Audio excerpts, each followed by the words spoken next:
വീട് പ്രകാശിക്കും. ആകാശ ലോകത്ത് നിന്നും മലക്കുകൾ നോക്കുമ്പോൾ ചില വീടുകൾ പ്രകാശിക്കും. മലക്കുകൾക്ക് നല്ല പരിചയമാ ചില വീട്. ഈ നാട്ടിലെ ചില വീടുകൾ മലക്കിന് നല്ല പരിചയമാ. അതിന് ആലിമാകണമെന്നില്ല, തങ്ങളാകണമെന്നൊന്നുമില്ല. സാധാരണ മനുഷ്യനാണെങ്കിലും നിന്റെ വീട് അല്ലാഹുവിന്റെ മലക്കുകളുടെ സാന്നിധ്യമുള്ള പ്രകാശിക്കുന്ന ഒരു ഭവനമാകണമെങ്കിൽ ചില കാര്യങ്ങൾ ജീവിതത്തിൽ ചെയ്താൽ മതി.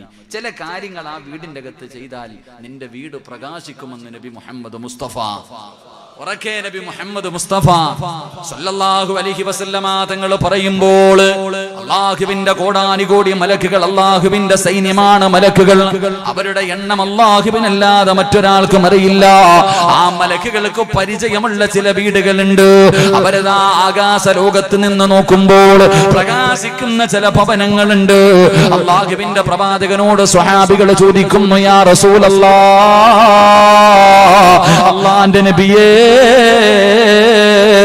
മലക്കുകൾ നോക്കുമ്പോൾ പ്രകാശിക്കുന്ന വീടേതാ? മലക്കുകൾക്ക് പരിചയമുള്ള വീടേതാ? മലക്കിന്റെ സാന്നിധ്യമുള്ള വീടേതാ? റഹ്മത്തിന്റെ മാലാകമാരി ഇറങ്ങി വരുന്ന ഭവനമേതാ? മുത്തുനബി പറയുന്ന സ്വഹാബാ, ഈ രാത്രി ഒരുമിച്ച് കൂടി എന്റെ പ്രിയപ്പെട്ടവരോട് പറയാറുള്ളത്, എനിക്കോ സഹോദരാ, ഈ പറയുന്ന നല്ല ഗുണങ്ങൾ നിന്റെ വീടിന്റെ അകത്ത് ചെയ്യുന്നുണ്ടോ? ഈ പറയുന്ന നല്ല കാര്യങ്ങൾ നിന്റെ വീടിന്റെ അകത്ത് നടക്കുന്നുണ്ടോ? എങ്കിൽ നിന്റെ വീട് പ്രകാശിക്കുന്ന വീടാണ്. ഈ ഭൂമിയിൽ ഇരുന്നിട്ട് വൈകുന്നേരം പാതിരാത്രി ആകാശത്തിലേക്ക് നോക്കുമ്പോ നക്ഷത്രങ്ങൾ തിളങ്ങുന്നത് പോലെ നിനക്ക് കാണാമല്ലോ. ചെറുപ്രായത്തിൽ നിന്റെ ഉമ്മ ഭക്ഷണം മാറി തന്നത് ഈ നക്ഷത്രത്തിനെ കാണിച്ചിട്ടാണ്. ആകാശത്ത് കാണുന്ന നക്ഷത്രങ്ങളെ കാണിച്ചിട്ട് ഉമ്മമാര് നമുക്ക് ഭക്ഷണം മാറി തന്നിട്ടുണ്ടല്ലോ. അല്ലാഹുവിന്റെ പ്രവാചകൻ പറയുന്നു, സ്വഹാബാ, ഭൂമിയിൽ ഇരുന്നു കൊണ്ട് ആകാശത്ത് കാണുന്ന നക്ഷത്രങ്ങളെ നമ്മൾ കാണുന്നത് പോലെ അതാ മലക്കുകൾ ഭൂമിയിലേക്ക് നോക്കുമ്പോ ചില വീടുകൾ പ്രകാശിക്കുമെന്ന് നബി മുഹമ്മദ് മുസ്തഫ സല്ലല്ലാഹു അലൈഹി വസല്ലമ തങ്ങൾ പറയുമ്പോൾ വീടിനെ അലങ്കരിക്കേണ്ടത് എങ്ങനെയെന്നറിയുമോ? നമ്മുടെ വീടുകളെ അലങ്കരിക്കേണ്ടത് എങ്ങനെയെന്നറിയുമോ? ലക്ഷങ്ങൾ മുടക്കിയിട്ടല്ല, വലിയ ലൈറ്റുകൾ വെച്ചിട്ടല്ല, ഗ്രാനൈറ്റ് ഇട്ടിട്ടില്ല. എന്റെ പ്രിയമുള്ളവരെ, എങ്ങനെയാണ് വീടുകൾ അലങ്കരിക്കേണ്ടതെന്നറിയുവോ? അല്ലാഹുവിന്റെ ഭവനം എങ്ങനെയാണ് അലങ്കരിക്കുന്നത്? അല്ലാഹുവിന്റെ വീടാണല്ലോ. ഈ ലോകത്തുള്ള സർവ്വ പള്ളികളും അല്ലാഹുവിന്റെ ഭവനമാണ്. അല്ലാഹുവിന്റെ ഭവനമാണ്. അല്ലാഹുവിന്റെ ഭവനത്തിന് അലങ്കരിക്കുന്നത് ഇബാദത്ത് കൊണ്ടാ. മുത്തുനബിയാണ് പറയുന്നത്, അല്ലാഹുവിന്റെ വീടുകൾ അലങ്കരിക്കുന്നത് ഇബാദത്ത് കൊണ്ടാ, നിസ്കാരം കൊണ്ടാ. അതുകൊണ്ട് സഹോദരാ, നിന്റെ വീട് പ്രകാശിക്കണോ? ഒന്നാമത്തെ കാര്യം, ആ വീട്ടിലെ നിസ്കാരം ഉണ്ടാകണമെന്ന് നബി മുഹമ്മദ് മുസ്തഫ സല്ലല്ലാഹു അലൈഹി വസല്ലമ തങ്ങൾ പറയുമ്പോൾ എന്റെ പ്രിയമുള്ളവരെ, നമസ്കാരമുള്ള വീട്, നമസ്കാരമുള്ള വീട്, നമസ്കാരമില്ലാത്ത വീട് ശൈത്താനിന്റെ വീടാണെന്ന് നബി മുഹമ്മദ് മുസ്തഫ സല്ലല്ലാഹു അലൈഹി വസല്ലമ തങ്ങൾ പറയുമ്പോൾ നിങ്ങളിൽ പലർക്കും വിശ്വസിക്കാൻ വല്ലാത്ത മടിയാ. മുത്തുനബി ഒരു ഹദീസ് പറയുന്നുണ്ട്, പ്രവാചകനും തന്റെ അനുയായികളും യുദ്ധം കഴിഞ്ഞ് മടങ്ങി വരുമ്പോ സ്വഹാബികൾ പറഞ്ഞു, നബിയേ, വല്ലാത്ത ക്ഷീണം. അല്ലാഹുവേ, പ്രവാചകനും സ്വഹാബികളും ഒരു സാരത്തൊരു വീടിന്റെ ഭാഗത്ത് ഇങ്ങനെ ഒരുമിച്ച് കൂടുകയാ. എല്ലാവരും കൂടെ ക്ഷീണം കാരണം അവിടെ കിടന്നുറങ്ങി. എല്ലാവരും യുദ്ധം കഴിഞ്ഞ് തിരിച്ചു വരുന്ന വഴിയാണല്ലോ. മുത്തുനബിയും അനുയായികളും സ്വഹാബാക്കളും അവിടെ കിടന്നുറങ്ങി. അല്ലാഹുവിന്റെ പ്രവാചകൻ ഉറക്കത്തിൽ നിന്ന് ഞെട്ടി ഉണരുമ്പോ സുബ്ഹാനല്ലാഹ്, സുബഹിയുടെ സമയം കഴിഞ്ഞിരിക്കുകയാ. സുബഹിയുടെ സമയം കഴിഞ്ഞിരിക്കുകയാ. മുത്തുനബി എഴുന്നേറ്റിട്ട് ചോദിക്കുന്നു, സഹാബാ, എന്തേ സഹാബാ എഴുന്നേക്കാഞ്ഞത്? ബിലാൽ തങ്ങളോട് ചോദിച്ചു, എന്തേ ബാങ്ക് വിളിക്കാഞ്ഞത്? യാ റസൂലല്ലാഹ്, ക്ഷീണം കാരണം ഉറങ്ങിപ്പോയി നബിയേ. എല്ലാവരും ഉറങ്ങിപ്പോയി. അല്ലാഹുവിന്റെ പ്രവാചകനും തന്റെ സ്വഹാബികളും എല്ലാവരും ഉറങ്ങിപ്പോയി. മുത്തുനബി പറഞ്ഞു, സ്വഹാബാ, എല്ലാവരും പെട്ടെന്ന് വാഹനത്തിൽ കയറി. സഹാബാ, എല്ലാവരും പെട്ടെന്ന് വാഹനത്തിൽ കയറി. സഹാബാ, എന്തേ നബിയേ, എന്തേ നബിയേ? മുത്തുനബി പറഞ്ഞു, സ്വഹാബാ, ഇത് ശൈത്താനിന്റെ സാന്നിധ്യമുള്ള സ്ഥലമാണെന്ന് നബി മുഹമ്മദ് മുസ്തഫ സല്ലല്ലാഹു അലൈഹി വസല്ലമ തങ്ങൾ പറഞ്ഞു തരുമ്പോൾ, എന്റെ പ്രിയമുള്ളവരെ, പടച്ച റബ്ബിനെ ഓർക്കാത്ത ഭവനമുണ്ടല്ലോ, നിസ്കരിക്കാത്ത വീടുണ്ടല്ലോ, ആ വീട് പടച്ചവനെ മലക്കുകളുടെ സാന്നിധ്യമില്ല, റഹ്മത്തിന്റെ മലക്കിറങ്ങൂല, നിന്റെ വീടിന്റെ അകത്ത് സന്തോഷമില്ല, നിന്റെ വീടിന്റെ അകത്ത് സമാധാനമില്ല. എന്റെ പ്രിയമുള്ളവരെ, ഇന്ന് പടച്ച റബ്ബിന്റെ പള്ളിക്കകത്ത് ബാങ്ക് വിളിക്കുന്ന സമയത്ത് നമ്മുടെ വീടിന്റെ അകത്ത് നടക്കുന്ന ഏത് വീട്ടിലാ ഇന്ന് സുബഹി നമസ്കാരമുള്ളത്, ളുഹർ നമസ്കാരമുള്ളത്, അസറും മഗ്രിബും ഇശായൊക്കെ നിസ്കരിക്കുന്ന എത്ര പെണ്ണുങ്ങളാ ഉള്ളത്? പടച്ചവനെ, ആണുങ്ങൾ പള്ളിയിൽ നിസ്കരിക്കാൻ വരും, പെണ്ണിനെ നിസ്കരിക്കുന്നത് അവളുടെ പള്ളി വീടിന്റെ ഉള്ളറയിലാണല്ലോ, അവിടെയല്ലേ നിസ്കരിക്കേണ്ടത്? എത്ര പെണ്ണുങ്ങളാ നിസ്കരിക്കുന്നത്? നിങ്ങളുടെ ഏതു ഭാര്യമാരാ നിസ്കരിക്കുന്നത്? മക്കളെ നിസ്കരിക്കുന്നത് എവിടെയാ? എന്റെ പ്രിയമുള്ളവരെ, അള്ളാഹുവിന്റെ പ്രവാചകൻ പറഞ്ഞതെന്തെന്നറിയോ? ജീവിതത്തിലെ സർവ്വ പ്രശ്നങ്ങൾക്കും ഒരേ ഒരു പരിഹാരം മുത്തുനബിയാണ് പറഞ്ഞത്. എല്ലാ പ്രശ്നങ്ങൾക്കും ഒരേ ഒരു പരിഹാരമേ ഉള്ളൂ, അത് 5 നേരത്തെ നിസ്കാരമാണെന്ന് നബി മുഹമ്മദ് മുസ്തഫ സല്ലല്ലാഹു അലൈഹി വസല്ലമ തങ്ങൾ പറയുമ്പോ, എത്ര വലിയ വേദനയാകട്ടെ, എത്ര വലിയ പ്രയാസമാകട്ടെ, മഹാനായ ഇബ്നു അബ്ബാസ് റളിയല്ലാഹു തആല അൻഹു അവിടെ ഇങ്ങനെ കുതിരയുടെ മുകളിൽ ഇങ്ങനെ വരുമ്പോഴാണ് തന്റെ പ്രിയപ്പെട്ട കൂടപ്പറപ്പ് മരണപ്പെട്ട വാർത്ത അറിയുന്നത്. സ്വന്തം സഹോദരൻ മരണപ്പെട്ടു എന്ന് ഇബ്നു അബ്ബാസ് തങ്ങൾ അറിയുകയാ. വല്ലാത്ത വേദനയായി, താങ്ങാ കഴിയുന്നില്ല. എല്ലാവരും അത്ഭുതത്തോടെ നോക്കുമ്പോ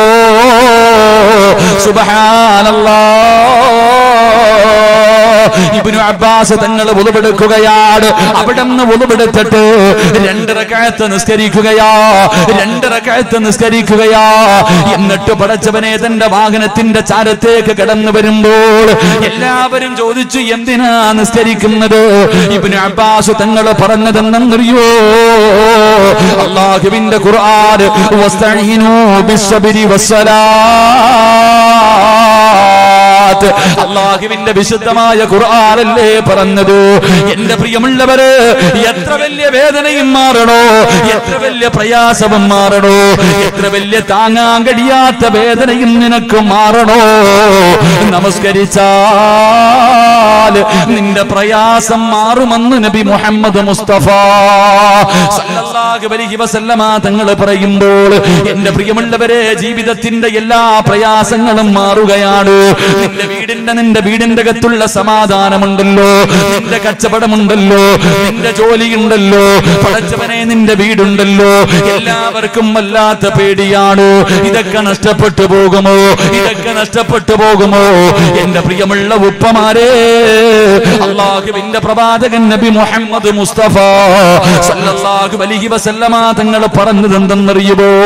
ഒരു ഭർത്താവിന് സ്വർഗമുണ്ട്. ഏത് ഭർത്താവിനെന്നറിയോ?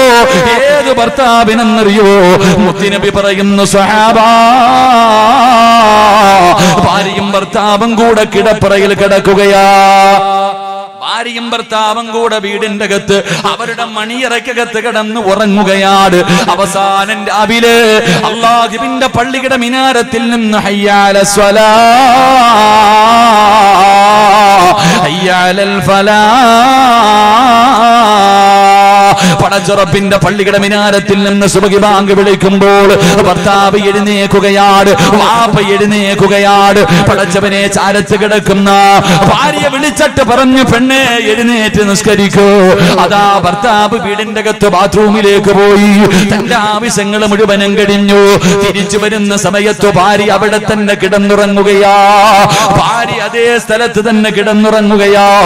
ആ സമയത്ത് ഒളിവെടുത്തിട്ട് തിരിച്ചു വരുമ്പോ നിന്റെ മുഖത്തിരിക്കുന്ന വെള്ളത്തുള്ളികളുണ്ടല്ലോ, അത് നിന്റെ ഭാര്യയുടെ മുഖത്ത് കുടഞ്ഞിട്ട് അവളെ എഴുന്നേറ്റിപ്പിക്കുന്ന ഭർത്താവേ, നിനക്ക് സ്വർഗമുണ്ടെന്ന് നബി മുഹമ്മദ് മുസ്തഫ സല്ലല്ലാഹു അലൈഹി വസല്ലമ തങ്ങൾ പറയുമ്പോ, നിങ്ങളിൽ പലരും സുബഹി നിസ്കരിക്കുന്നവരാ, പക്ഷേ നിങ്ങളുടെ ഭാര്യ നിങ്ങൾ വിളിച്ചുണർത്താറുണ്ടോ? എന്തിന് വാപ്പ പള്ളിയിൽ പോയി നിസ്കരിക്കുന്ന വാപ്പയാട്, വാപ്പ പള്ളിയിൽ പോയി നിസ്കരിക്കുന്ന വാപ്പയാ. പറയുകയാ, മുത്തുനബി പറഞ്ഞത് എന്തെന്നറിയോ? സുബഹി നമസ്കാരത്തിന്റെ വില എന്തെന്നറിയോ? സുബഹി നമസ്കാരത്തിന്റെ മഹത്വം എന്തെന്നറിയോ? മുത്തുനബി പറയുന്നു, സ്വഹാബാ, ഒരു ദിവസം എന്ത് ചെയ്താലും നന്നാകില്ലെന്ന് നബി മുഹമ്മദ് മുസ്തഫ സല്ലല്ലാഹു അലൈഹി വസല്ലമ തങ്ങൾ പറയുകയാണ്, ഒരു ദിവസം നീ എന്ത് ചെയ്താലും ബർക്കത്തില്ലടാ. കട തുറന്നാ പൂട്ടുമടാ, പെണ്ണ് കെട്ടിയാ പിരിയുമടാ. ഒരിക്കലും അല്ലാഹു നിനക്ക് സമാധാനം തരൂല.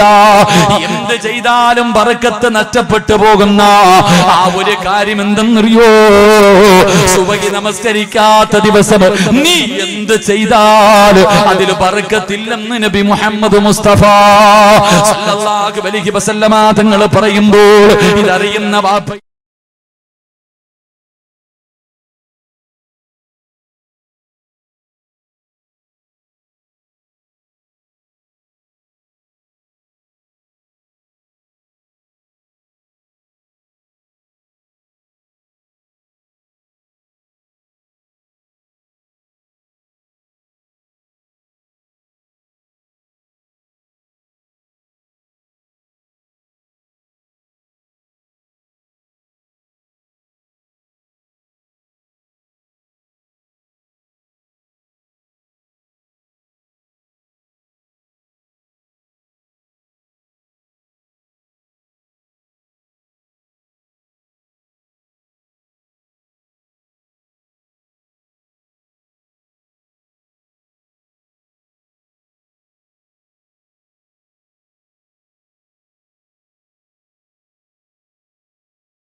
നിന്റെ വീടിന്റെ റൂമിന്റെ അകത്ത് കിടക്കുന്ന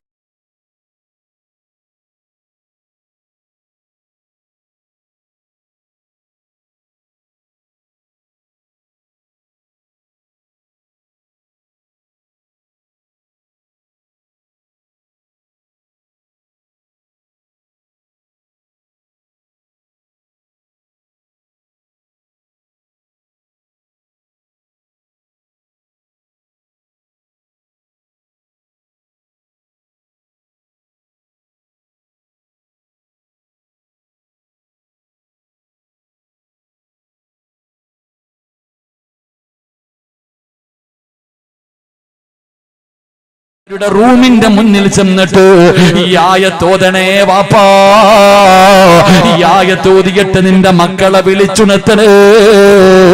ഇല്ല, നിനക്കതിനും മനസ്സില്ലെങ്കിലോ അല്ലാഹുവിന്റെ പ്രവാചകൻ പറയുന്ന സ്വഹാബാ, നാളെ പടച്ചറപ്പിന്റെ പരലോകത്തിലെ ഏറ്റവും വൃത്തികെട്ടവര് 3 വിഭാഗമാ. അല്ലാഹുവിന്റെ കോടതിയില് ഏറ്റവും നശിച്ചവര് 3 വിഭാഗമാ. ആ 3 വിഭാഗത്തിൽ ആരെന്നറിയുവോ? വാപ്പാ തന്റെ മക്കളെ വിളിച്ചുണർത്തിയിട്ട് തെറ്റ് ചെയ്യുമ്പോൾ ആ തെറ്റിനെ നിസ്സാരമായി കാണരുത്. സുബഹി നിസ്കരിക്കാതെ കിടന്നുറങ്ങുന്നത് പാപമാ. കാരണമില്ലാതെ ഒരു മനുഷ്യൻ ഒരു വക്കത്ത് മുടക്കിയാൽ അവന് കാഫിറാണെന്ന് മഹാനായ സയ്യിദുനാ ഉമർ ഇബ്നുൽ ഖത്താബ് റളിയല്ലാഹു തആല പറയുമ്പോ, സുബഹി നമസ്കാരത്തിന് തന്റെ മക്കളെയും ഭാര്യയെയും വിളിച്ചുണർത്താതെ പള്ളിയിൽ പോയി നിസ്കരിക്കുന്ന വാപ്പാ, നിന്നെ അല്ലാഹു വെറുതെ വിടത്തില്ലെന്ന് ആദരവായ പ്രവാചകൻ നബി മുഹമ്മദ് മുസ്തഫ നബി മുഹമ്മദ് മുസ്തഫ സല്ലല്ലാഹു അലൈഹി വസല്ലമ തങ്ങൾ പറയുന്നു, അല്ലാഹുവിന്റെ പ്രവാചകൻ പറഞ്ഞു, ഉമർ തങ്ങളുണ്ടല്ലോ മക്കളുടെ വീടിന്റെ റൂമിന്റെ മുന്നിൽ പോയിട്ട് വിളിക്കും, വാതിലി തട്ടും, എഴുന്നേറ്റില്ലെങ്കിൽ ഖുർആനിലെ ഒരായത്തോതും. നാളെ മുതൽ ഞാനും നിങ്ങൾ ഓതിക്കോണം. അല്ലാഹു ഭാഗ്യം തരുമാറാകട്ടെ. ഉറക്കെ അല്ലാഹു ഓതാൻ ഭാഗ്യം തരുമാറാകട്ടെ. നാളെ മുതൽ നിന്റെ വീടിന്റെ അകത്ത് സന്തോഷവും സമാധാനവും വേണം.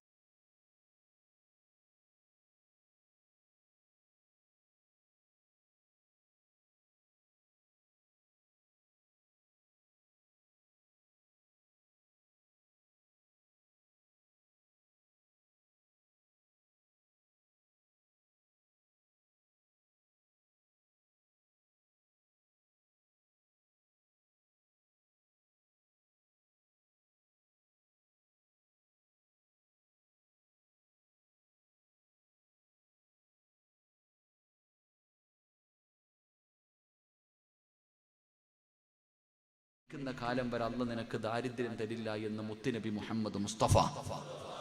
ഉറക്കെ നബി മുഹമ്മദ് മുസ്തഫ. മനുഷ്യ, നീ വെള്ളിയാഴ്ച പള്ളിയുടെ മുന്നിൽ പോയിട്ട് ഇങ്ങനെ ഇരിക്കണ്ട. മക്കളെ കെട്ടിക്കാൻ പൈസയില്ല, വീട് വാങ്ങാൻ പൈസയില്ല, മരുന്ന് വാങ്ങാൻ പൈസയില്ല. ഓരോ വീടും കയറി ഇറങ്ങേണ്ട ഗതി നിനക്ക് അള്ളാഹു വരുത്തൂല. ചെയ്യണം. മനുഷ്യൻ, നിങ്ങൾ ഇങ്ങോട്ട് നോക്ക്. നിങ്ങൾ എന്തിനാ അങ്ങോട്ട്? അത് ഓഫാക്കാൻ പറയണോ? എല്ലാവരും അങ്ങോട്ട് നോക്കാം. ഇങ്ങോട്ട് നോക്ക്, എൻ്റെ മുഖത്ത് നോക്ക്. ആലിം ഉസ്താദന്മാരുടെ ഈ സദസ്സിൽ എത്രയോ പണ്ഡിതന്മാരിയ്ക്കുന്നു. 5 കാര്യങ്ങൾ നോക്കുന്നത് ഇബാദത്താണെന്ന് നബി മുഹമ്മദ് മുസ്തഫ. 5 കാര്യങ്ങൾ നോക്കിയ ഇബാദത്താ. 1, അള്ളാഹുവിന്റെ വിശുദ്ധ കഅബാലയം. ആ കഅബാലയം നോക്കുന്നത് ഇബാദത്താണെന്ന് നബി മുഹമ്മദ് മുസ്തഫ. അള്ളാഹു പോയി കാണാൻ ഭാഗ്യം തരുമാറാകട്ടെ. അള്ളാഹു അവിടെ ചെല്ലാൻ ഭാഗ്യം തരുമാറാകട്ടെ. ഹജ്ജിന് പോണോ? ആഗ്രഹമുള്ളവരൊന്ന് കൈപൊക്കിക്ക്. എന്താ ഇടയിൽ പൊക്കാത്തവന്മാരുണ്ട്. അള്ളാഹു ഈ കൈപൊക്കി നമ്മളെല്ലാവരെയും അവിടെ അള്ളാഹു എത്തിക്കുമാറാകട്ടെ. കൈപൊക്കാത്തവനെ ഓ ഹജ്ജിന് പോയിട്ടുണ്ടാകും, അതാ പൊക്കാത്ത. എങ്കിലും ഹജ്ജിന് പോയവർക്ക് പിന്നെയും പോകണമെന്നല്ലേ ഉസ്താദ്? അല്ലേ പാചകം? ഹജ്ജിന് പോയവർക്ക് പിന്നെയും പോകണമെന്നല്ലേ ആഗ്രഹം? ആണോ അല്ലേ? പിന്നെ ഈ ചങ്ങാതിമാരെന്താ കൈ വെക്കാത്ത? എവിടെ പോവാനാ? ശരി, അള്ളാഹു നമ്മളവിടേക്ക് എത്തിക്കുമാറാകട്ടെ. ഹജ്ജിന് പോകണമെങ്കിൽ പൈസ വേണോ? പെട്ടെന്ന് പറ. പോണോ? പൈസ വേണോ? വേണ്ടേ? വേണം. പൈസ വേണം. ഉറക്കപ്പുറ വേണം. എന്നിട്ട് നിങ്ങൾ പോകാത്ത എന്താ? ഇല്ലാത്തോണ്ടാ? സത്യം പറഞ്ഞേ. അള്ളാഹുവിനെ സാക്ഷി നിർത്തിയിട്ട് ഈ സദസ്സിൽ വെച്ച് പറ, നിന്റെ കയ്യിൽ 2.25 ലക്ഷം എടുക്കുക, അല്ലെങ്കിൽ 3 ലക്ഷം രൂപ എടുക്കാനില്ലാത്തത് കൊണ്ടാണ് നീ പോകാത്തെ? പറ മനുഷ്യന്മാരെ. 2 അല്ല 10 വട്ടം പോയിട്ട് വരാനുള്ളതുണ്ട്. വീടിന്റെ ഗേറ്റും മതിലും കെട്ടിയ പൈസ മതി ഹജ്ജിന് പോകാൻ. എന്തേ പോകാത്തെ? പൈസ ഇല്ലാത്തോണ്ടാ? എന്നാ ഈ നാട്ടിലെ എത്രയോ പാവങ്ങൾ പോയി ചങ്ങാതി. വാടക വീട്ടിൽ കിടക്കുന്നവൻ പോയി അള്ളാന്റെ വീട് കണ്ടിട്ട് വന്നു. എന്തേ? സംഗതി പൈസയ്ക്കൊന്നുമല്ല വില, അതിന് മുകളിൽ വേണ്ട ചില കാര്യങ്ങളുണ്ട്. ലാ യദ്ഖുലൂനൽ മക്കത ഇല്ലാ ബിറഹ്മത്തില്ലാ. അല്ലാഹ് കരുണ ചെയ്തവർക്ക് ആ മണ്ണിൽ കാലുകുത്താൻ കഴിയൂ എന്ന് നബി മുഹമ്മദ് മുസ്തഫ. നിന്റെ വീട്ടിൽ ചെറിയ ഒരു ഫംഗ്ഷൻ വെക്കുമ്പോൾ നീയും പെണ്ണും പിള്ളയും മക്കളും കൂടെ ഇരുന്നിട്ട് ആലോചിക്കണം, ആരെയൊക്കെ വിളിക്കണം, അവനെ വേണോ ഇവളെ വേണോ ആലോചിക്കണം. നിന്റെ വീട്ടിൽ ഒരു നേരം അന്നം കൊടുക്കാൻ. എന്നാ ളുയൂഫ് റഹ്മാൻ, അള്ളാന്റെ കഅബാലയത്തിൽ പോകുന്നവർ അള്ളാഹുവിന്റെ അതിഥിയാ. അള്ളാഹ് അതിഥിയായിട്ട് വിളിക്കണമെങ്കിലേ അതിന് യോഗം വേണം. അള്ളാഹു ആ യോഗം നൽകി അനുഗ്രഹിക്കുമാറാകട്ടെ. അപ്പൊ ഞാൻ പറഞ്ഞു വന്നത്, പൈസ വേണ്ടാന്നല്ല, വേണം. ആ പൈസയെക്കാളും മുകളിൽ വേണ്ട ചില കാര്യങ്ങളുണ്ട്. അതിൽപ്പെട്ട 1, അവിടെ പോകാനുള്ള നല്ല ഒരു ആഗ്രഹം വേണം. അതില്ലെങ്കിൽ അവിടെ എത്തൂല്ല. ആഗ്രഹമാണ് വേണ്ടത്. അള്ളാഹു ആഗ്രഹം നൽകി അനുഗ്രഹിക്കുമാറാകട്ടെ. ആഗ്രഹമുള്ള ഒരു കൈവക്ക്. എന്താപ്പാ 2 കൈയും പൊക്കി. അള്ളാഹു നമ്മളൊക്കെ അവിടെ എത്തിക്കുമാറാകട്ടെ. ചിലര് ചോദിക്കും, വാടക വീട്ടിൽ കിടക്കണ ഞാനിനി എന്ന് ഹജ്ജിന് പോകാൻ അവസ്ഥാതെ? എൻ്റെ കയ്യിൽ പൈസ ഇല്ലല്ലോ. വേദനിക്കുന്ന ഒരുപാട് പേരുണ്ട്, ലക്ഷങ്ങളുടെ കടവുമായി കഴിയുന്നവരുണ്ട്. നിങ്ങൾ പേടിക്കണ്ട. ഹജ്ജിന് പോകണമെങ്കിൽ റസൂലുള്ളാഹി സ്വല്ലല്ലാഹു അലൈഹി വസല്ലമ തങ്ങൾ പറഞ്ഞു, ഒരു ദിക്ർ ഞാൻ പറഞ്ഞു തരാം. 100 വട്ടം ഒന്നും നീ പറയണ്ട. ഒരു പ്രാവശ്യം പറഞ്ഞിട്ട് ഒരേ ഒരു പ്രാവശ്യം നീ എല്ലാ ദിവസവും പറഞ്ഞാൽ മരിക്കുന്നതിന് മുമ്പ് അള്ളാഹ് നിന്നെ കൊണ്ടുപോയിരിക്കുമെന്ന് നബി മുഹമ്മദ് മുസ്തഫ. എന്ത് ചെയ്താൽ മതി? ഒരു ചെറിയ ഒരു ദിക്ർ, കൊച്ചു കുട്ടികൾക്ക് വരെ അറിയാം. ഇന്ന് മുതൽ തുടങ്ങിക്കോ. അള്ളാഹു ഭാഗ്യം തരുമാറാകട്ടെ. ദിക്ർ പറഞ്ഞു തരട്ടെ? വേണോ വേണ്ടേ? 12 മണി വരെ അവിടെ ഇരിക്കുക. ഇപ്പൊ പറഞ്ഞുതരാം. അവസാനം വരെ ഇരിക്കുക, എങ്കിലേ അള്ളാന്റെ വീട്ടിൽ പോകാൻ പറ്റത്തുള്ളൂ. അവിടെ ഇരിക്കുക എന്റെ പ്രിയമുള്ള സഹോദരങ്ങളെ. അപ്പൊ 4 കാര്യം ഇങ്ങോട്ട് നോക്ക്. ഞാൻ പറഞ്ഞു 1, ഇങ്ങോട്ട് നോക്കൂ. 1, അള്ളാഹുവിന്റെ പ്രവാചകൻ സ്വല്ലല്ലാഹു അലൈഹി വസല്ലമ തങ്ങൾ പറയുന്നു, മരിക്കുന്ന കാലം വരെ ദാരിദ്ര്യമുണ്ടാകാതിരിക്കണമെങ്കിൽ ചെയ്യേണ്ട 4 കാര്യം അള്ളാഹു ചെയ്യാൻ ഭാഗ്യം നൽകുമാറാകട്ടെ. സംഘാടകർ ബക്കറ്റ് എടുക്കാൻ സമയമായില്ലേ? അവസാനം മതി കേട്ടാ. ആണുങ്ങൾക്കും പെണ്ണുങ്ങൾക്കും ബക്കറ്റ് കളാൻ 2 പേർക്കും എല്ലാവർക്കും ബക്കറ്റ്, കുറച്ച് ബക്കറ്റ് എടുത്തു വെച്ചോ. പിന്നെ അവസാനം എടുത്താൽ മതി. കാരണം ഇടയ്ക്കിടക്കുമ്പോൾ എഴുന്നേറ്റ് പോകാൻ ഒരു വിഭാഗമുണ്ട്. ആ പാവങ്ങൾ അവിടെ ഇരിക്കട്ടെന്നേ. എന്തിനാ ബക്കറ്റ് പിരിവേറ്റ അവസാനം ഉള്ളവർ കൊടുത്താൽ മതി. അള്ളാഹു ബർക്കത്ത് ചെയ്യുമാറാകട്ടെ. അള്ളാഹുവിന്റെ പ്രവാചകൻ സല്ലല്ലാഹു അലൈഹി വസല്ലമ തങ്ങൾ പറയുകയാണ്, മരിക്കുന്ന കാലം വരെ അള്ളാഹു നിനക്ക് ദാരിദ്ര്യം തരാതിരിക്കണമെങ്കിൽ ഒന്നാമത്തെ കാര്യം എന്തെന്നറിയുവോ? റസൂലുള്ളാഹി പറയുന്നു, പൊന്നുമോനെ, സുബഹിക്ക് ബാങ്ക് വിളിക്കുന്നതിന് മുമ്പ് നിസ്കരിക്കുന്നതിന് വേണ്ടി ആര് എഴുന്നേൽക്കുന്നുണ്ടോ അള്ളാഹു അവന് ദാരിദ്ര്യം കൊടുക്കില്ല എന്ന് നബി മുഹമ്മദ് മുസ്തഫ സല്ലല്ലാഹു അലൈഹി വസല്ലമ തങ്ങൾ പറഞ്ഞു. സുബഹിക്ക് ബാങ്ക് വിളിക്കുന്നതിന് മുമ്പ് ജോലിക്ക് പോകാനല്ല, ടൂറ് പോകാനല്ല, നിസ്കരിക്കാൻ, സുബഹി നിസ്കരിക്കുന്നതിന് വേണ്ടി ബാങ്ക് വിളിക്കുന്നതിന് മുമ്പ് എഴുന്നേൽക്കുന്നവൻ അള്ളാഹു ദാരിദ്ര്യം കൊടുക്കില്ല എന്ന് അഷ്റഫുൽ ഖൽഖ് നബി മുഹമ്മദ് മുസ്തഫ. ഇവിടെ 8 മണിക്ക് എഴുന്നേൽക്കുന്നില്ല ഉസ്താദെ, പിന്നെ സുബഹിക്ക് മുമ്പ് ഇവിടെ 8 മണിക്ക് എഴുന്നേൽക്കുന്നില്ല. 2, ദാരിദ്ര്യമുണ്ടാകാതിരിക്കണമെങ്കിൽ രണ്ടാമത്തെ വഴി മുത്തുനബി പറയുന്നു, പൊന്നുമോനെ, സുബഹിക്ക് ബാങ്ക് വിളിക്കുന്നതിന് മുമ്പേ വുളുവെടുക്കണേ. ബാങ്ക് വിളിക്കുന്നതിന് മുമ്പേ നീ വുളുവെടുത്തിട്ടുണ്ടാകണം. 3, ഇവിടത്തെ പള്ളിയിൽ നിന്ന് അസ്വലാത്തു ഖൈറും മിനൻ ഈ പള്ളിയിൽ നിന്ന് ഇവിടത്തെ മുഅദ്ദിന് ബാങ്ക് വിളിക്കുമ്പോ നീ ജവാബ് പറയേണ്ടത് എവിടെ ഇരുന്നെന്നറിയോ പൊന്നുമോനെ?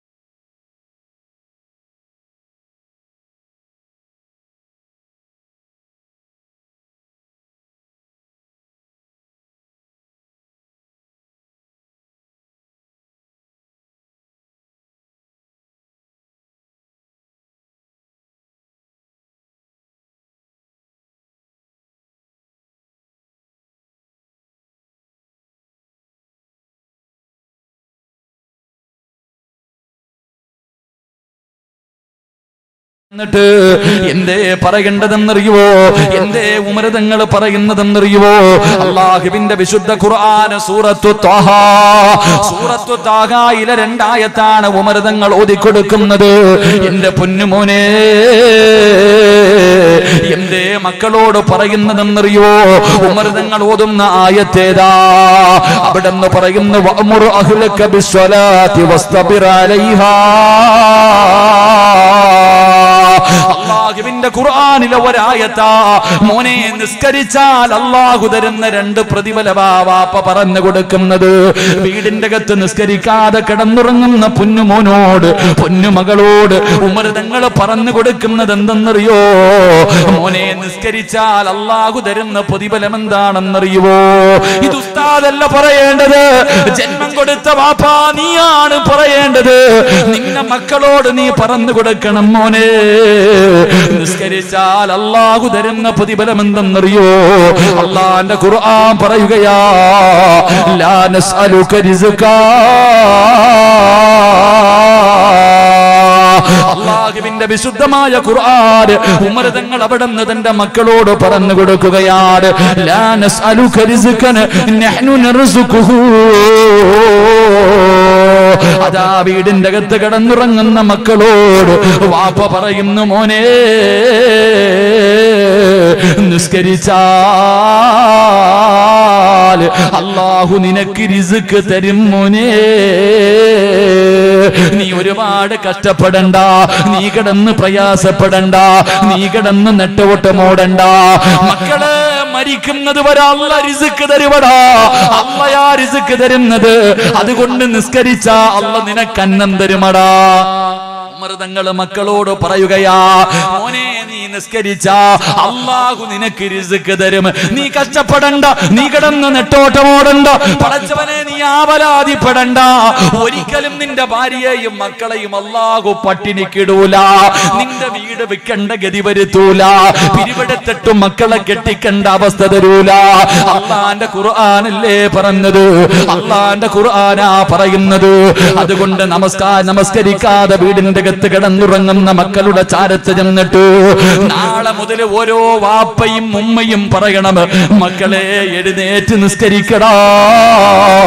മരിക്കുന്ന കാലം വരെ പടച്ചവൻ നിന്നെ പട്ടിണിക്കിടൂല, അല്ലാഹു നിന്നെ കഷ്ടപ്പെടുത്തൂല, അല്ലാഹു നിന്നെ കണ്ണുനീര് കുടിപ്പിക്കൂല, നിനക്കുള്ള രിസ്ക് അല്ലാഹു തരുന്നോന്. എഴുന്നേറ്റ് നിസ്കരിക്കടാ എന്ന് പറഞ്ഞു കൊടുക്കണം, എഴുന്നേറ്റ് നിസ്കരിക്കാ പറഞ്ഞു കൊടുക്കണം. അല്ലാഹുവേ, ഇത് പറഞ്ഞു കൊടുത്തിട്ടും തന്റെ മക്കൾ എഴുന്നേക്കാതിരുന്നാൽ, ഇത് പറഞ്ഞിട്ടും നിന്റെ മക്കൾ എഴുന്നേക്കുന്നില്ലെങ്കിലോ രണ്ടാമത്തെ പ്രതിഫലം എന്തെന്നറിയുമോ? വല്ലാഖിബത്തു. അല്ലാഹുവിന്റെ വിശുദ്ധമായ ഖുർആൻ പറയുകയാ, രണ്ടാമത്തെ പ്രതിഫലം എന്തെന്നറിയോ? അല്ലാഹു നല്ല മരണം തരും മോനെ. അല്ലാഹുവേ, സുബ്ഹി നമസ്കരിക്കാതെ വീടിന്റെ അകത്തിരിക്കുന്ന മക്കളുടെ ചാരത്ത് ചെന്നിരുന്നിട്ട് വാപ്പ തലയിൽ കൈവച്ചിട്ട് പറയണം, മോനെ ആഗ്രഹമില്ലേടാ ഒരു നല്ല മരണം കിട്ടണമെന്ന് നിനക്ക് മോഹമില്ലേ? ഈ ലോകത്ത് നിന്ന് യാത്ര പറയുന്ന സമയത്ത് ലാ ഇലാഹ ഇല്ലല്ലാഹ് എന്ന് പറഞ്ഞുകൊണ്ട് മരിക്കാ മോഹമില്ലേ? മക്കളോട് പറഞ്ഞു കൊടുക്കണം ബാപ്പാ, മക്കളോട് ഓർമ്മപ്പെടുത്തണം ബാപ്പാ.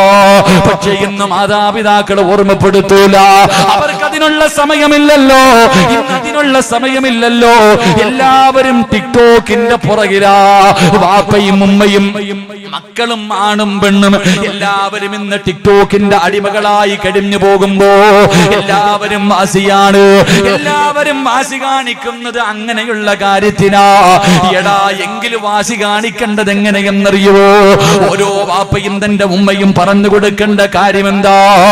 അന്തല്ലദീ വലദതു ഉമ്മുക ബാക്കിയാ വന്നാസു ഹൗലക യൽഹഖൂന സുറൂറാ വജ്ഹദ ലിനഫ്സിക അൻ തകൂന ഇദാ ബകൂ ഫീ ഹാലി മൗതിക ലാഹികം മസ്റൂറാ. എന്റെ പ്രിയപ്പെട്ട ചെറുപ്പക്കാരാ, ടിക്ടോക്കിൽ ആത്മാർത്ഥത കാണിക്കുന്ന, അതിന് വാസി കാണിക്കുന്നവര്, ഉസ്താദന്മാരുടെ പ്രഭാഷണങ്ങൾ വരെയെടുത്തിട്ട് ടിക്ടോക്ക് ചെയ്യുന്ന ചെറുപ്പക്കാരാ, മോനെ നീ ചെയ്യേണ്ടത് എന്തിനെന്നറിയുവോ? എടാ, നീ ഒരുപാട് കരഞ്ഞവനാ. ആ കരഞ്ഞ സമയത്ത് ഇബ്ലീസ് നിന്റെ മുന്നിൽ നിന്ന് ചിരിച്ചു, നിന്റെ ഉമ്മ ചിരിച്ചു, നിന്റെ വാപ്പ ചിരിച്ചു, നിന്റെ കുടുംബക്കാര് ചിരിച്ചു. നീ നെഞ്ചു പൊട്ടിയിട്ട് കരയുന്ന സമയം എല്ലാവരും നിന്റെ ചുറ്റുഭാഗത്ത് നിന്ന് ആ കരയുന്ന നിന്റെ മുഖം കണ്ടിട്ട് എല്ലാവരും ചിരിച്ചു. മോനെ, നീ കരഞ്ഞ സമയത്ത് ചിരിച്ചവരോട് പകരം വീട്ടടാ. നീ കഴിയുമെങ്കില്, നിന്നെ കൊണ്ട് കഴിയുമെങ്കില് നീ കരഞ്ഞപ്പോ ചിരിച്ചവരോട് പകരം വീട്ടണ്ട. എങ്ങനെയാ പകരം വീട്ടേണ്ടത്? പടച്ചവനെ ഒളിഞ്ഞു നിന്ന് കുത്തുന്നതല്ല, അല്ലാഹുവേ വെട്ടിക്കൊല്ലലല്ല, അല്ലെങ്കിൽ മാതാപിതാക്കളെ കണ്ണുനീര് കുടിപ്പിക്കലല്ല. എങ്ങനെയാ പ്രതികാരം ചെയ്യേണ്ടത്? വജ്ഹദ ലിനഫ്സിക അൻ തകൂന ഇദാ ബകൂ ഫീ ഹാലി മൗതിക ലാഹികം മസ്റൂറാ. മോനെ, എല്ലാവരും കരയുന്ന ഒരു ദിവസമുണ്ടടാ. വാപ്പ കരയുമടാ, ഉമ്മ കരയുമടാ, ഭാര്യ മക്കളെ കരയുമടാ. എല്ലാവരും നെഞ്ചുപൊട്ടിക്കണം ഒരു ദിവസമുണ്ട്. വെള്ളത്തുണിക്കകത്ത് പൊതിഞ്ഞ് നിന്റെ വീടിന്റെ അകത്ത് കിടത്തുന്ന ദിവസമുണ്ടല്ലോ. നിനക്കുള്ളതാ പഞ്ഞി കൊണ്ടടയ്ക്കും മുതനും ഉയരുന്നേ. അരുമക്കിടാങ്ങൾ വാപ്പയെ വിളിക്കുന്നേ. അതിനുത്തരം നൽകാതെ നീ കിടക്കുന്നേ. മോനെ, എല്ലാവരും അതാ നിന്നെ ഒന്ന് പൊതിയുന്നതിന് വേണ്ടി തിരക്ക് കാണിക്കുകയാ. കാണണ്ടവർ കണ്ടോ പൊതിയാ പോകുകയാ.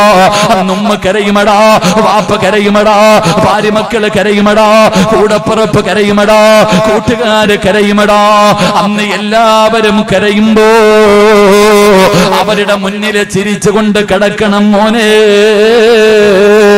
അതുകൊണ്ട് നിസ്കരിക്കാതെ വീടിന്റെ അകത്ത് കിടക്കുന്ന മക്കളോട് ഓരോ മാതാപിതാക്കളും പറഞ്ഞു കൊടുക്കണം മോനെ, നിസ്കരിച്ചാൽ അല്ലാഹു നിനക്ക് നല്ല മരണം തരും മോനെ.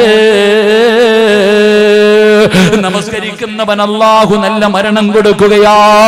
എന്റെ പ്രിയമുള്ളവരെ, മഹാനായ ഉമർ ഇബ്നു അബ്ദുൽ അസീസ് റളിയല്ലാഹു തആല അൻഹു മഹാനവറുകളെ സുബഹി നമസ്കാരത്തിന് ഒരു പ്രായമുള്ള മനുഷ്യന്റെ കയ്യിൽ പിടിച്ചുകൊണ്ട് പള്ളിയിലേക്ക് കടന്നു പോവുകയാ. സുബഹി നമസ്കരിക്കുന്നതിന് വേണ്ടി ഒരു പ്രായമുള്ള മനുഷ്യന്റെ കയ്യിൽ പിടിച്ചിട്ട് ഉമർ ഇബ്നു അബ്ദുൽ അസീസ് റളിയല്ലാഹു തആല അൻഹു പള്ളിയിലേക്ക് കടന്നു പോകുമ്പോ അവസാന നമസ്കാരം കഴിഞ്ഞിട്ട് തിരിച്ചിറങ്ങുമ്പോ ഉമർ ഇബ്നു അബ്ദുൽ അസീസ് തങ്ങളോട് ചോദിച്ചു, ആരാ നിങ്ങളുടെ കയ്യിൽ പിടിച്ചു കൊണ്ടുപോയത്? ഉമർ അവിടെന്ന് പറയുകയാ, എന്റെ കയ്യിൽ പിടിച്ചുകൊണ്ട് നടന്നത് ഹിദർ നബിയാ. പടച്ചവരെ, അവസാനമാ ഉമർ ഇബ്നു അബ്ദുൽ അസീസ് റളിയല്ലാഹു തആല അൻഹു പടച്ചവരെ മരണത്തിന്റെ സക്കറാത്തിന്റെ അവസ്ഥയിൽ തന്റെ വീടിന്റെ അകത്ത് കിടക്കുകയാ. മരണത്തോട് മല്ലടിച്ചുകൊണ്ട് കിടക്കുമ്പോ തന്റെ പ്രിയപ്പെട്ട ഭാര്യ വന്നിട്ട് ചാരത്ത് നിൽക്കുകയാണ്. ഭർത്താവ് വിട പറയുകയാണല്ലോ, അവസാനമായി ഒന്ന് കൂടെ നിൽക്കണമല്ലോ, വേണ്ട ഖിദ്മത്തുകൾ ചെയ്തു കൊടുക്കണമല്ലോ, ഭർത്താവിന്റെ പൊരുത്തം കിട്ടണമല്ലോ. ഉമർ ഇബ്നു അബ്ദുൽ അസീസ് റളിയല്ലാഹു തആല അൻഹുവിന്റെ ചാരത്ത് തന്റെ പ്രിയപ്പെട്ട ഭാര്യ വന്ന് നിൽക്കുമ്പോ അവിടെന്ന് പറയുന്നു, പെണ്ണേ, കഥകടച്ചിട്ട് നീ ഒന്ന് പുറത്തേക്ക് പോകുമോ? സ്വന്തം ഭാര്യയോട് പറയുകയാ, വാതിലടച്ചിട്ട് നീ ഒന്ന് വെളിയിലേക്ക് പോകുമോ പെണ്ണ്? എന്തേ എന്നെ പുറത്തേക്ക് പറഞ്ഞു വിടുന്നത്? എന്നെ കൊണ്ടുപോകാ അതിഥികൾ വരുന്നു പെണ്ണ്. അവിടുന്ന് വീടിന്റെ വെളിയിലേക്ക് ഇറങ്ങുകയാണ്. അവിടുന്ന് വീടിന്റെ വെളിയിലേക്ക് ഇറങ്ങുകയാണ്. പടച്ചവനെ, ആരാ വന്നതെന്നറിയോ?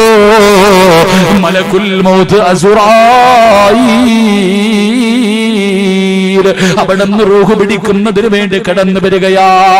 അല്ലാഹുവേ, ഉമർ ഇബ്നു അബ്ദുൽ അസീസ് റളിയല്ലാഹു തആല അൻഹു അവിടുന്ന് മലക്കുകൾ ഇറങ്ങി വന്നിട്ട് സലാം പറയുകയാണ്. മലക്കുകൾ സലാം പറയുകയാ. മോനെ, നമസ്കരിക്കുന്നവൻ അല്ലാഹു കൊടുക്കുന്ന പ്രതിഫലവാ. അല്ലാഹുവേ, അവിടുന്ന് സലാം പറഞ്ഞു. അതാ ഭാര്യ ഇങ്ങനെ വീടിന്റെ അകത്ത് സംസാരം കേട്ടിട്ട് തന്റെ ഭർത്താവിന്റെ റൂമിന്റെ അകത്ത് ആരോടോ സംസാരിക്കുന്നത് ഇങ്ങനെ കേൾക്കുകയാണ്.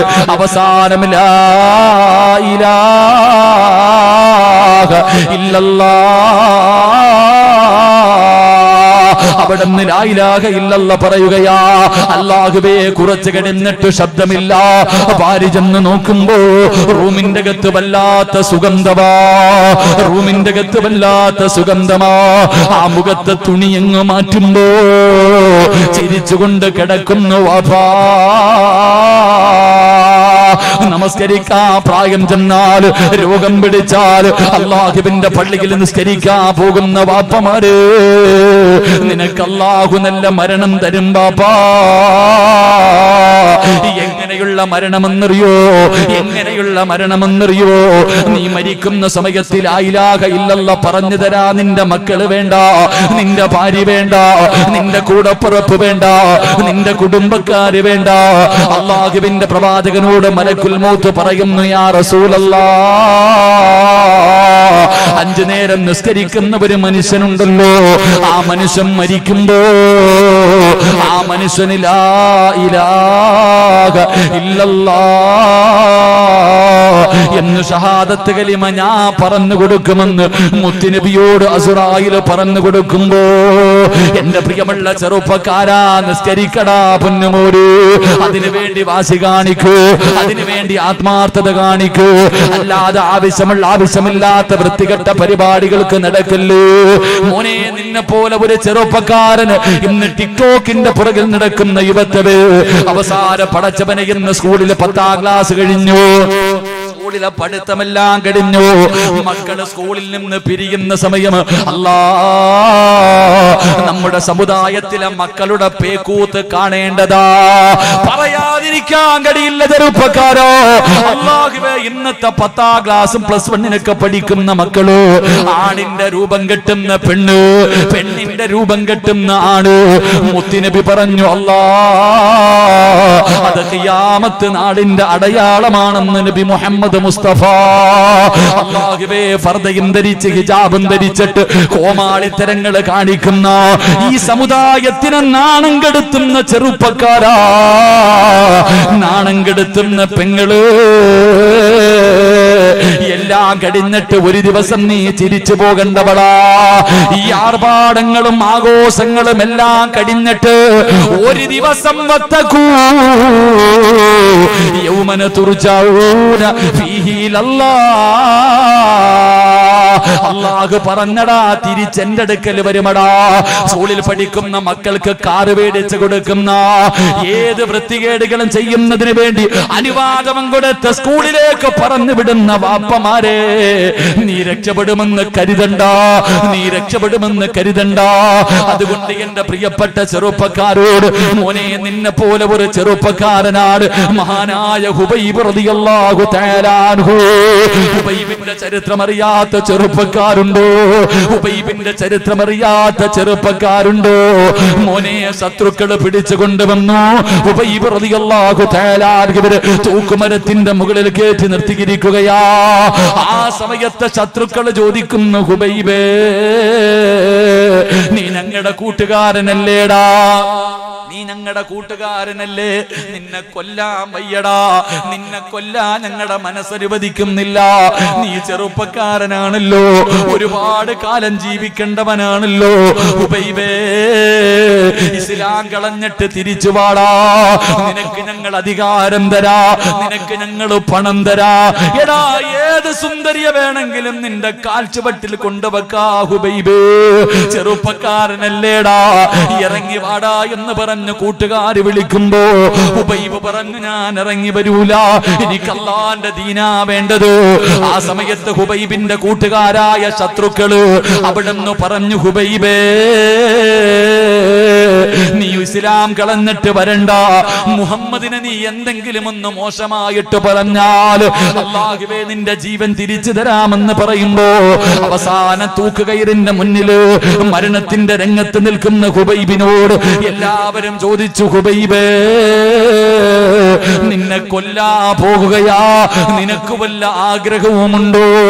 നിനക്ക് വല്ല ആഗ്രഹവുമുണ്ടോ? നിന്റെ അവസാന മോഹം എന്താണ്? ചെറുപ്പക്കാരാ, ഹുബൈബ് റളിയല്ലാഹു തആല അൻഹു പറഞ്ഞു, എനിക്ക് 2 റക്അത്ത് നിസ്കരിക്കണം ആ അവസാന മോഹം എന്താണെന്ന് ചോദിക്കുമ്പോ അവിടെന്ന് പറഞ്ഞത്, എനിക്ക് 2 റക്അത്ത് നിസ്കരിക്കണം. ശത്രുക്കൾ അനുവാദം കൊടുത്തു. ഹുബൈബ് എന്ന് പറയുന്ന ചെറുപ്പക്കാർ അവിടെന്ന് ഉളുവെടുക്കുകയാണ്, അവിടെന്ന് ഉളുവെടുക്കുകയാണ്. എന്നിട്ട് പടച്ച റബ്ബിന്റെ മുന്നിലേക്ക് അവിടെന്ന് കൈകെട്ടിയിട്ട് നിസ്കരിക്കുകയാ. അവിടെന്ന് കൈകെട്ടിയിട്ട് പെട്ടെന്ന് അങ്ങ് നിസ്കരിക്കുകയാ. പെട്ടെന്ന് നിസ്കരിച്ചിട്ട് ഹുബൈബ് എന്ന ചെറുപ്പക്കാർ അല്ലാഹുവിന്റെ മുന്നിൽ സുജൂദിൽ കിടന്നിട്ട് കരയുകയാ. എന്തേ കരഞ്ഞതെന്നറിയോ? അല്ലാഹുവിനോട് കരഞ്ഞുകൊണ്ട് പറഞ്ഞതെന്തെന്നറിയോ? എപ്പോഴും വലിയ വലിയ സൂറത്തോതിയിട്ടാ ഹുബൈബ് നിസ്കരിക്കുന്നത്. ഇന്ന് ചെറിയ സൂറത്തോതിയിട്ട് പെട്ടെന്ന് നിസ്കരിച്ചത് മനസ്സുകൊണ്ടായിട്ടല്ല തമ്പുരാന്. നിന്റെ മുന്നിൽ സുജൂദിൽ കിടക്കണമെന്ന് ഹുബൈബിന് വല്ലാത്ത കൊതിയുണ്ട്. പിന്നെ പെട്ടെന്ന് എന്തിനാ നിസ്കരിച്ചതെന്നറിയോ? അല്ലാ, എന്റെ നമസ്കാരം എങ്ങാണം നീണ്ടുപോയാ നിങ്ങൾക്ക് എന്ത് വേണമെങ്കിലും ഞാൻ തരാ, ഈ ഹുബൈബിന്റെ തല എനിക്ക് വേണം. എന്തിനാ തലയോട്ടിയിൽ കള്ളൊടിച്ചിട്ട് കുടിക്കാരാ? മുത്തുനബി പറയുന്നു, സ്വഹാബാ, എന്റെ ഹുബൈബിന്റെ ജനാസ ആരാ കൊണ്ടുവരുന്നത്? എന്റെ ഹുബൈബിന്റെ ജനാസ ആരാ കൊണ്ടുവരുന്നത്? ഒരു സ്വഹാബി അവിടെ നിന്ന് പോവുകയാണ്. അവസാനം നോക്കുമ്പോ അല്ലാഹുവേ ശത്രുക്കൾ മുഴുവനും കൂടി നിൽക്കുകയാണ്.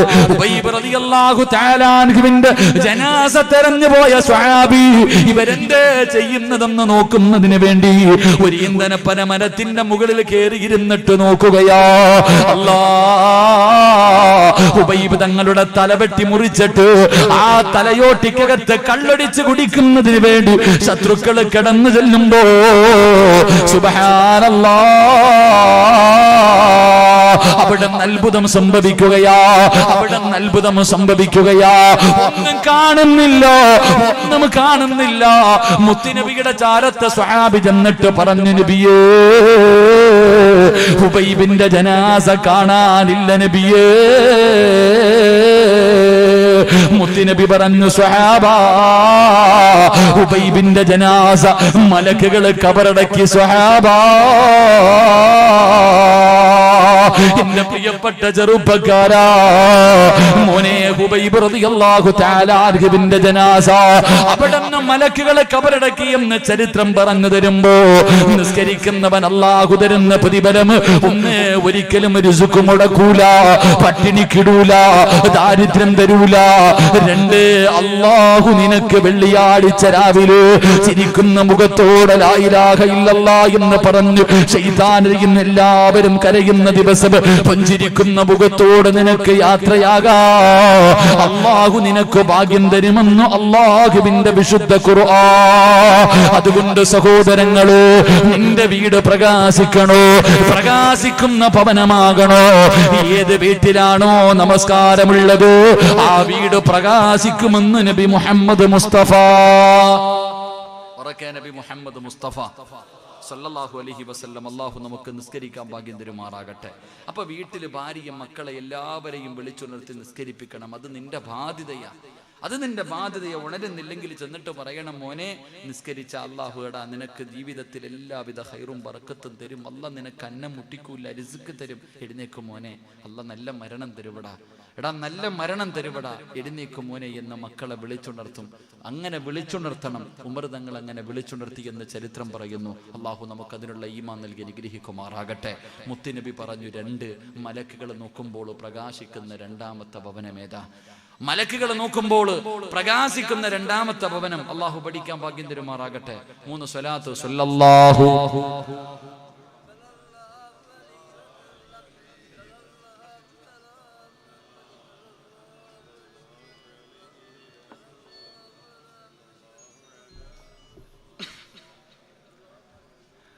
യാ റബ്ബി സല്ലി അലൈഹി വസല്ലം. അല്ലാഹു സ്വീകരിക്കുമാറാകട്ടെ.